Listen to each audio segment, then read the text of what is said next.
기대와 달리 안타깝게도 누구나 병에 걸립니다. 어떤 병은 평생 관리를 하며 살아야 할 수도 있습니다. 류마티스 관절염 또한 그중 하나인데요. 하지만 너무 큰 걱정은 하지 마십시오. 류마티스 관절염을 관리하며 잘 살 수 있는 방법은 분명 있습니다.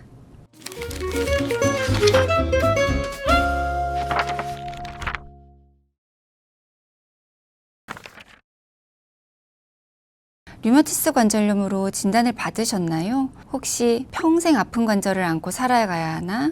점점 관절이 굳어서 나중엔 못 움직이게 되는 건 아닌가? 관절이 심하게 뒤틀리면 어떡하지? 와 같은 우려를 하고 계시다면 조금은 내려놓으셔도 좋다는 말씀을 드리고 싶습니다. 류마티스 관절염이 없던 상태로 되돌릴 수는 없을지라도 최대한 빨리 발견해서 관리를 잘하면 충분히 다스릴 수 있는 질환이기 때문입니다. 정상적인 일상생활을 할 수 있음은 물론이지요. 먼저 류마티스 관절염이 장기적인 건강에 어떤 영향을 미치는지에 대해 연구 결과를 몇 가지 소개해 드리겠습니다. 여러 연구를 종합해서 분석한 메타 분석에 따르면 류마티스 관절염 환자의 사망 위험은 일반 인구보다 약 1.5배 정도 높게 나타났고 보통 기대 수명이 일반인보다 3년 정도 짧다고 알려져 있습니다. 이러한 차이는 주로 심혈관 질환이나 감염, 호흡기 질환과 같은 전신적인 문제와 관련이 있는 것으로 알려져 있습니다. 이 결과는 류마티스 관절염이 단순히 관절만의 병이 아니라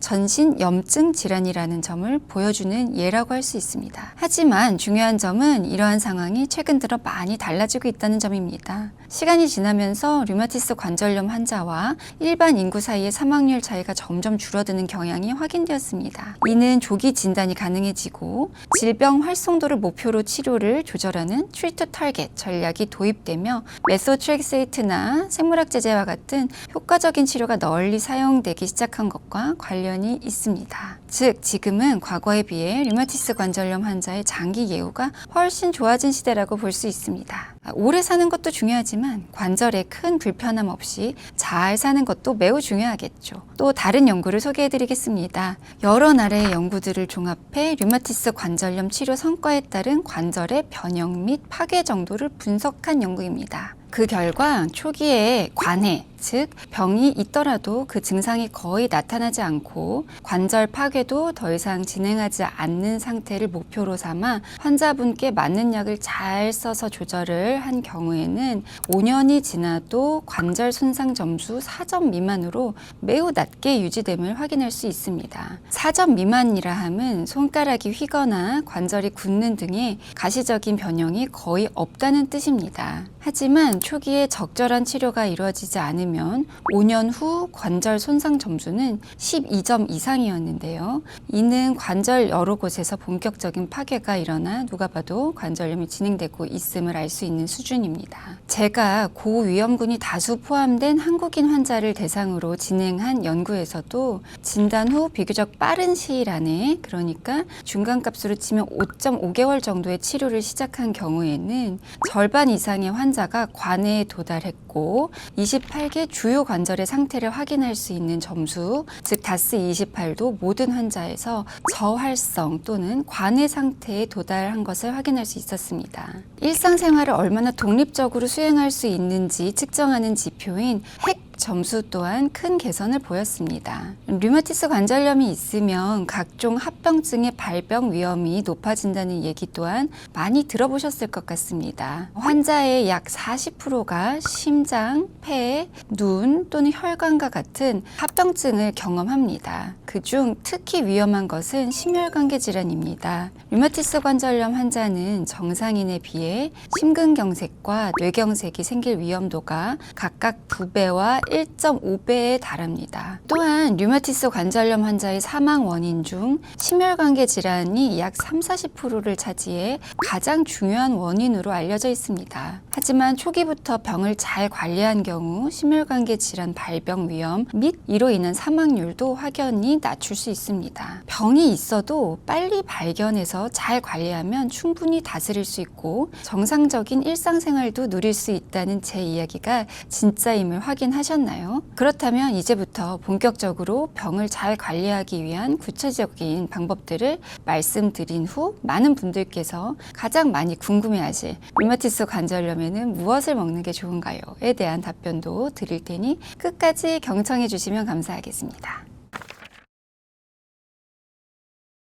류마티스 관절염의 관리를 위해서 가장 중요한 것은 결국에는 적절한 약 복용입니다. 약을 오래 먹는 것에 대한 거부감을 갖고 계신 분들이 많다는 것을 잘 알고 있습니다. 하지만 앞서 말씀드렸듯 류마티스 관절염은 최대한 조기에 환자 본인에게 잘 듣는 약을 찾아 치료를 시작하시는 게 중요합니다. 특히 의사들은 발병 12주까지를 기회의 창이라고 부릅니다. 여러 연구들을 통해서 발병 12주 안에 치료를 받는 것이 관절의 변형을 상당 부분 막을 수 있고 관해에 이를 확률도 매우 높다는 것이 밝혀졌기 때문입니다. 물론 부득이한 사정으로 인해 이보다 늦게 치료를 시작한다고 해도 치료를 더 미루거나 포기하는 것보다는 훨씬 나은 결과를 볼 수 있음은 자명합니다. 약은 독하고 부작용이 있다던데 일단 몸에 좋다는 걸 먹으면서 좀 지켜볼까? 혹은 민간요법이나 대안치료를 일단 시도해볼까? 와 같은 생각을 하는 환자분들이 간혹 계십니다. 독한 약 없이 음식이나 대안치료를 통해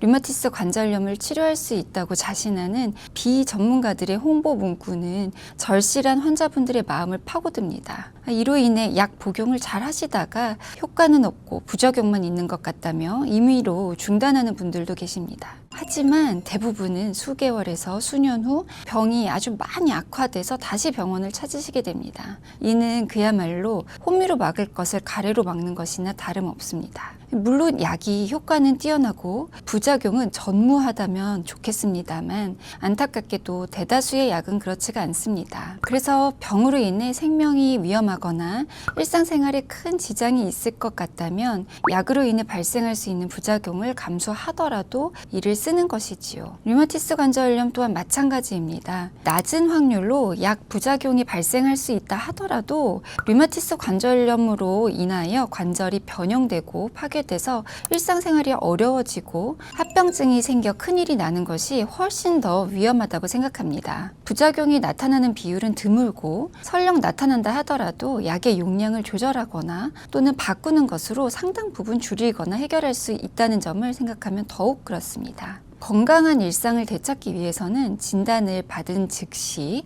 의사의 지도에 따라 적절한 약물 치료를 꼭 받으시는 게 가장 중요하다는 것을 다시 한번 말씀드리고 싶습니다.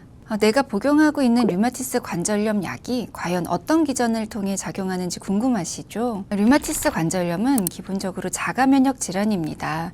자가면역 질환이라 함은 원래 내 몸에서 정상적으로 작동해야지 되는 면역 시스템이 내 몸과 이상 반응을 일으켜서 염증을 일으키는 질환을 일컫습니다. 류마티스 관절염도 대표적인 자가면역 질환입니다. 따라서 이 류마티스 관절염 약들은 이상하게 반응하는 면역 체계를 안정화시켜주는 역할을 하도록 만들어졌습니다. 이에 따른 류마티스 관절염 약들의 공통 부작용이 있는데요. 바로 각종 감염의 위험이 조금 올라간다는 것입니다. 기본적으로 면역력을 조절하는 약들이기 때문입니다. 따라서 약을 복용하는 동안에는 위생 수칙을 잘 지켜주실 것을 당부드리며 또한 예방접종을 잘 받으실 것을 권고드립니다. 면역력이 떨어진 상태에서 예방접종을 맞으면 위험하지 않을까요? 라는 우려를 많이들 하시는데요. 많은 연구를 진행한 결과 현재로서는 의료진 사이에서 우려하지 않아도 좋다라는 것이 주된 의견입니다. 다만 사백신이 아닌 생백신의 경우에는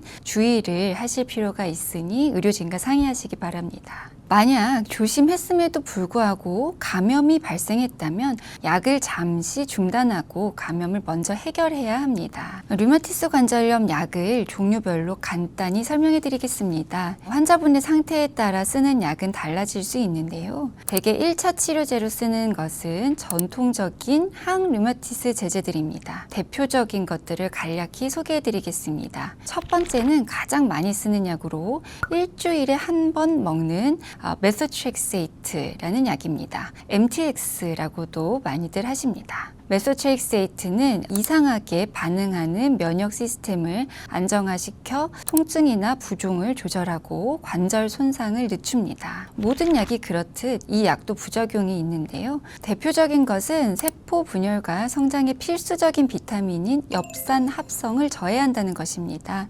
따라서 엽산을 함께 처방해서 이로 인한 빈혈이나 피로 등의 문제를 예방하도록 하고 있습니다. 그 외 낮은 확률로 구강궤양이나 구역감 아니면 간 독성, 골수 억제, 간질성 폐렴 등이 나타날 수도 있습니다. 이를 예방하고 관리하기 위해서는 투약 중 정기적으로 병원을 방문해서 혈액 검사를 통해서 모니터링하는 것이 중요합니다. 또한 임산부에게는 쓸 수 없는 약이므로 임신을 앞두고 계시다면 꼭 의사와 상담을 통해서 약을 조절하셔야 합니다. 두 번째 약은 설파살라진입니다.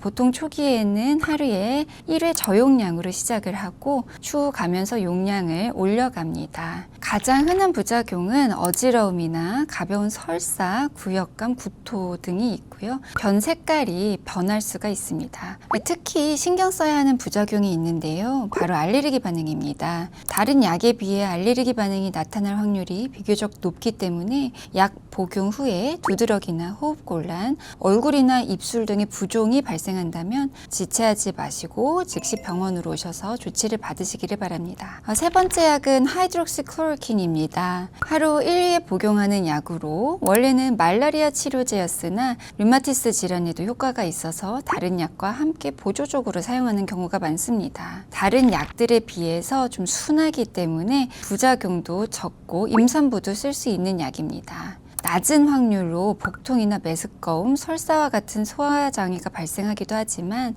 일반적으로는 이러한 부작용 없이 잘 복용하십니다. 다만 약을 5년이나 10년 이상 장기간 복용을 하게 되면 축적 용량에 따라서 망막 독성이 발생할 수 있기 때문에 5년이 지난 시점부터는 정기적으로 안과 검진을 받으시도록 권장드리고 있습니다. 네 번째 약은 레플로노마이드입니다. 하루 한 번 복용하는 약이고 간독성이 있어서 간염이나 간경변 등 만성 간질환이 있거나 술을 많이 드시는 환자분들은 시작 전에 의사와 상담을 하시기 바랍니다. 그 외의 부작용으로는 위장관 장애나 설사, 고혈압, 피부 발진 등이 있습니다. 임산부에게는 쓸 수 없는 약이기 때문에 임신을 계획하고 계시다면 의사와 상담하셔서 반드시 미리 약을 중단하셔야지 됩니다. 다섯 번째 약은 타크로리무스입니다. 하루에 한 번에서 두 번 보통 공복에 복용하는 약이고 원래는 장기 이식을 받은 환자에게서 거부 반응을 억제하기 위해서 개발된 약이었는데요.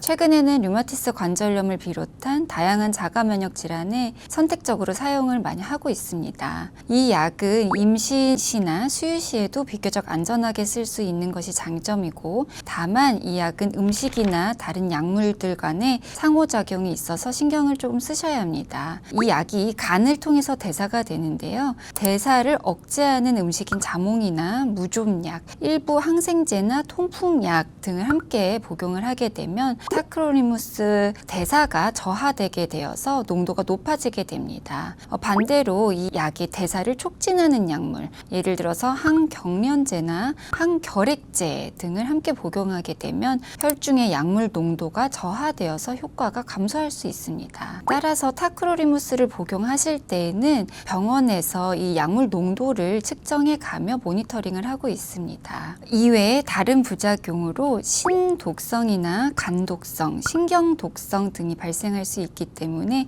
이에 대한 모니터링을 병원에서 정기적으로 하실 겁니다. 항류마티스 약물을 시작을 하였더라도 이 약제들이 효과가 나타날 때까지는 시간이 좀 걸립니다. 그래서 그때까지는 짧게 스테로이드 제제를 함께 쓸 수 있습니다. 다만 잘 아시다시피 스테로이드는 장기간 사용하게 되면 여러 가지 부작용들이 있습니다.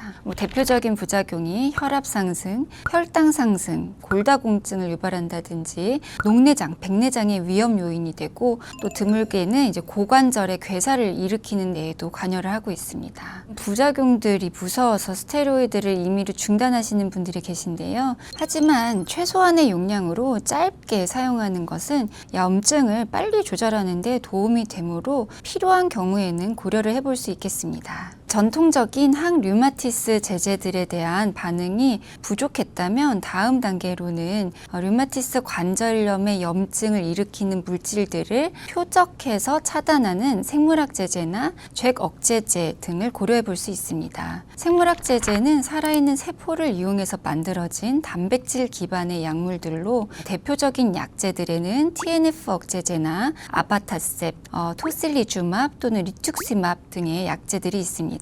기전은 각각 다르지만 이 약제들은 류마티스 관절염을 일으키는 염증 물질들을 하나씩 타겟팅해서 차단하는 기전으로 작용하는 약제들입니다. 이러한 약제들은 류마티스 관절염으로 인한 관절 변형과 손상을 막는데 효과가 매우 좋다는 것이 여러 연구들을 통해서 밝혀졌습니다. 하지만 약제를 시작하기 전에 확인을 해야지 되는 것들이 있는데요. 특히 잠복결핵을 재활성화시킬 수 있기 때문에 잠복결핵이 기저에 있지는 않은지 확인하고, 또는 비형 간염 보균자이신 분들과 같은 경우에도 바이러스의 재활성화를 일으킬 수 있기 때문에 시작 전에 확인하고 필요한 처치를 받으셔야지 됩니다. 잭 억제제에는 토파시티닙, 바리시티닙, 우파다시티닙, 필고티닙 등의 약제들이 있습니다. 이 약제는 분자량이 작아서 표적 치료제임에도 불구하고 먹는 약으로 개발이 된 약입니다. 비교적 최근에 개발된 약제들로 생물학 제제의 경우에는 한 2-3개월 쓰고 반응이 나타나는 데 비해서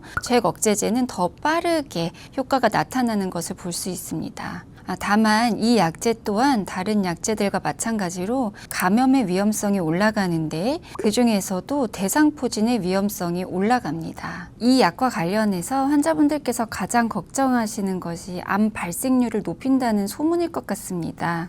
잭 억제제와 TNF 억제제 사이에 심혈관 질환과 암 발생률을 비교한 연구가 있었는데요. 이 연구에서 결과가 TNF 억제제보다 잭 억제제를 사용한 환자에게서 심혈관 질환과 암 발생이 더 높았다는 결과가 있었습니다. 하지만 이 연구는 토파시티닙만을 대상으로 한 연구였고, 또 대상군이 50세 이상의 고위험군이었다는 제한이 있습니다. 따라서 이를 반박하기 위한 후속 연구들이 있었습니다. 잭 억제제가 정말로 암의 위험을 높이는지 확인해 보기 위해서 진행한 메타 분석 연구가 있었는데요. 총 62개의 임상시험과 16개의 장기 연장 연구 데이터를 통합해서 분석을 하였습니다. 이 연구에는 잭 억제제뿐만 아니라 메소트렉세이트, TNF 억제제도 포함이 되어 있었는데요. 메소트렉세이트, TNF 억제제, 잭 억제제 모두 위약군과 비교했을 때 암 발생의 위험을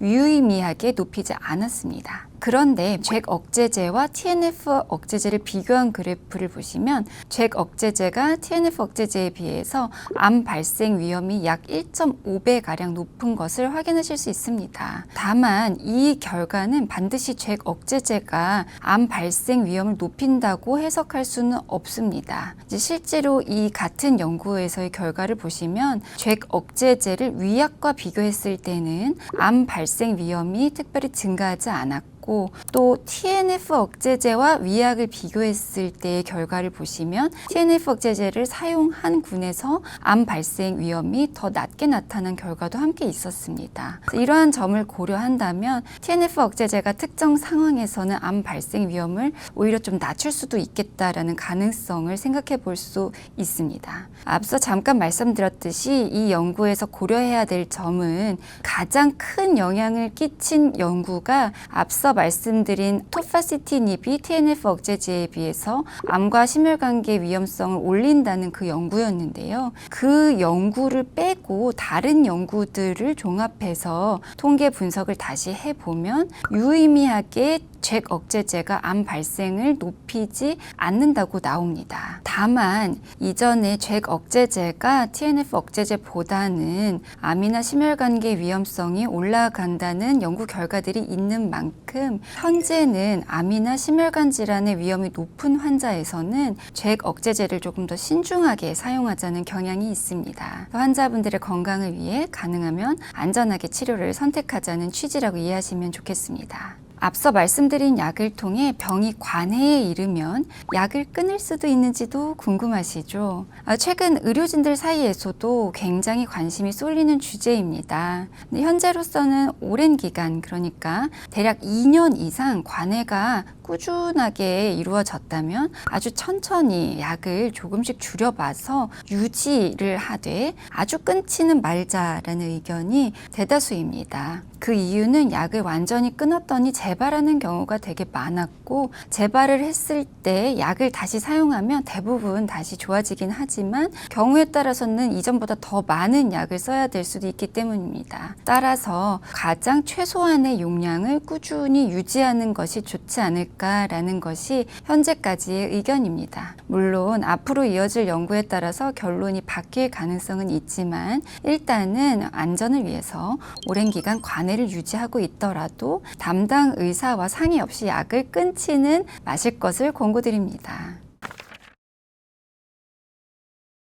진료실에서 환자분들께 가장 많이 질문을 받는 것이 도대체 류마티스 관절염에 도움이 되는 음식이나 영양제가 뭔가요? 라는 질문입니다. 그 중에서 비타민 D와 오메가3에 대해서 많이 물으시는데요. 류마티스 관절염을 포함한 자가면역 환자에서 비타민 D 수치가 낮은 경우가 많다는 것은 잘 알려져 있습니다. 그렇다고 해서 비타민 D를 보충하면 류마티스 관절염이 치료되거나 병의 경과가 좋아진다는 것이 명확히 증명된 것은 아닙니다. 하지만 비타민 D가 부족한 상태 자체는 건강에 좋지 않기 때문에 수치가 낮은 경우에는 보충을 권하는 경우가 많습니다. 한편 오메가3의 경우 일부 연구에서 염증을 줄일 수 있다는 결과가 있기는 하지만 류마티스 관절염 치료에 의미 있는 효과가 있다는 근거는 충분하지 않습니다. 따라서 류마티스 관절염 치료나 관리를 목적으로 오메가3를 꼭 복용해야 할 필요는 없겠습니다. 그 외에 다른 음식이나 영양제 역시 비슷합니다. 특정 음식이나 영양제를 복용했을 때 류마티스 관절염이 좋아진다는 확실한 근거는